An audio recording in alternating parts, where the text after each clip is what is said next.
steps up security measures ahead of Eid al-Adha.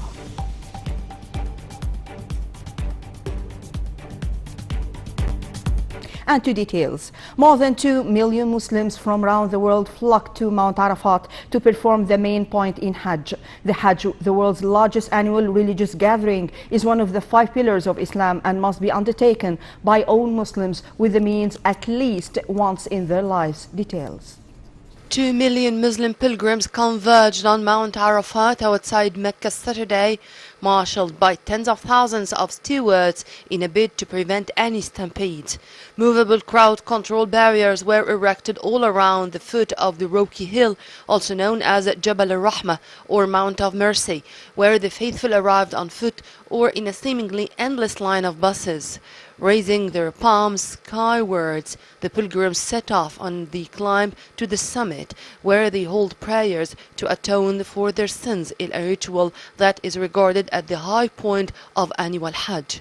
Thousands of faithful had spent the night under the stars, sleeping on prayer rugs or pieces of cardboard. Trucks were parked at regular intervals on the route leading up to the hill, distributing bottles of water and meals to the faithful.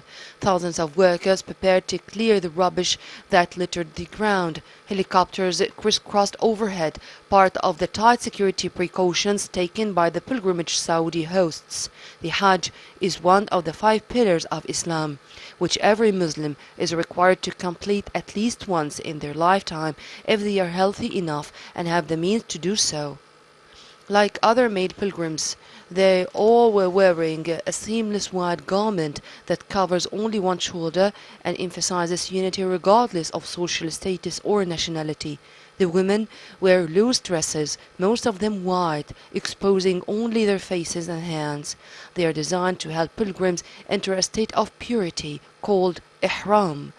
After sunset prayers, pilgrims made their way down Mount Arafat to Al-Muzdalifah, another holy site where they will sleep under the stars to prepare for the final stage of Hajj, a ritual stoning of the devil that marks the beginning of Eid al-Adha, the festival of sacrifice marked on Sunday. Sheep are traditionally slaughtered for the 3-day Eid al-Adha, a tribute to the Prophet Abraham's sacrifice of a lamb after God spared Ishmael, his son. Pilgrims then return to the Grand Mosque to perform a final tawaf or walk around Al-Kaaba.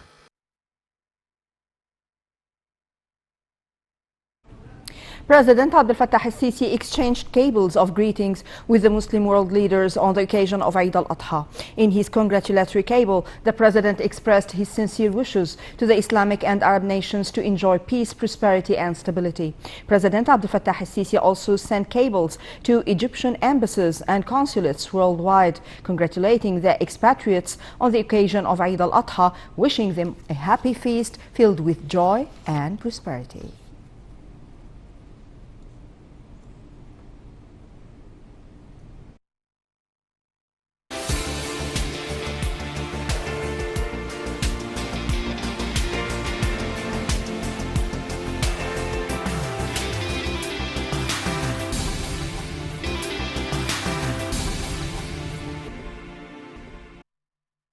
And back to the news after the call for Al-Isha prayer.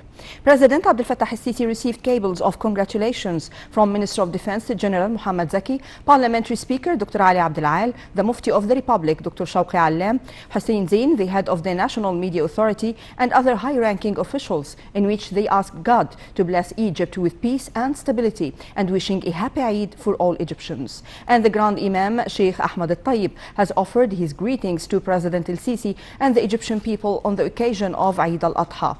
In a statement on Saturday, Al-Tayyib urged all Arab and Muslim nations to avoid division and said he hopes that peace and stability will prevail in Egypt.